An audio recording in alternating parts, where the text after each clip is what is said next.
প্রজাতন্ত্রের কর্মচারীরা যখন রাজনৈতিক আচরণটা করে সেই আচরণ চাকর পরিষ্কার এই আচরণটাকে আপনারা নিয়ন্ত্রণ করতে পারবেন কি? নিয়ন্ত্রণ করতে পারবো। এই জন্য বলবো যে সবসময় একটা কথা আছে জিনিসটা, আমি যদি বাড়ির কর্তা যদি সৎ হয়, সেই বাড়ির সদস্য অটোমেটিক সব সাধারণতই একটু ভালো থাকে।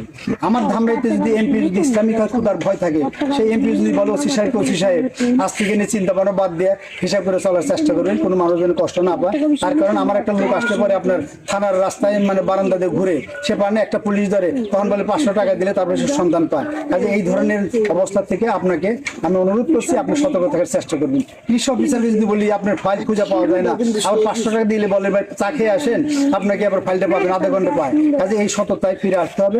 এবং তাদের কর্মচারী আমার আমির জামাতি বলছে যে আপনি একটা বলছেন যে বিচার বিভাগ বলছে যে বিচার বিভাগ কোনো প্রভাব খাটানো যাবে না, এবং বিচার তার স্বাধীনভাবে সে চলাফেরা করছে। আমার ভাই হোক, আমার ভাতি যা হোক, ছেলে হোক, বিচারের মতোই করবে। ঠিক প্রত্যেক কর্মচারী তাদের বলবো যে তুমি তোমার আইনের বিচার করবা, তোমার ফাইল তুমি সঠিক মতো ব্যবহার করবা। আমার ভাই আসুক, সেই আসুক, আমার যত কর্মী আছে তাদের বলছি যে ব্যক্তিগত স্বার্থ যদি থাকে তাহলে এখনো রাস্তা খোলা আছে, অন্য দল আছে, সেখানে যাইতে পারেন।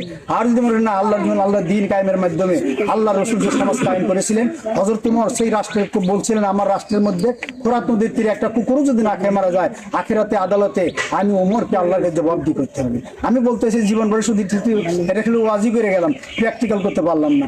আল্লাহ যদি সুযোগ দেয় ইনশাআল্লাহ সেই প্র্যাকটিক্যাল করার চেষ্টা করবো। আমি মনে করি আল্লাহ যদি কবুল করে, জনগণ যদি ভোট দেয়, এখানকার এমপি যদি হতে পারি, তারা যখন দেখবে যে আমি গাড়িতে ঘোরাঘুরি করি না, আমার কৃষি অফিসারের কাছে আমি ভাই বলে তার হাতে পিঠ বোলাই, মৎস্য অফিসারকে যদি পিঠ বোলাই, এবং সেই যে সমাজ কল্যাণকে পিঠ বলে আমি যদি বলি ভাই আপনি দপ্তর ঠিকঠাক রাখেন, আজকে আমি পিঠ দয়ে গেলাম, এরপরে যদি কোনো সমস্যা হয় তখন কিন্তু আমি অন্যভাবে আপনাকে দেখবো।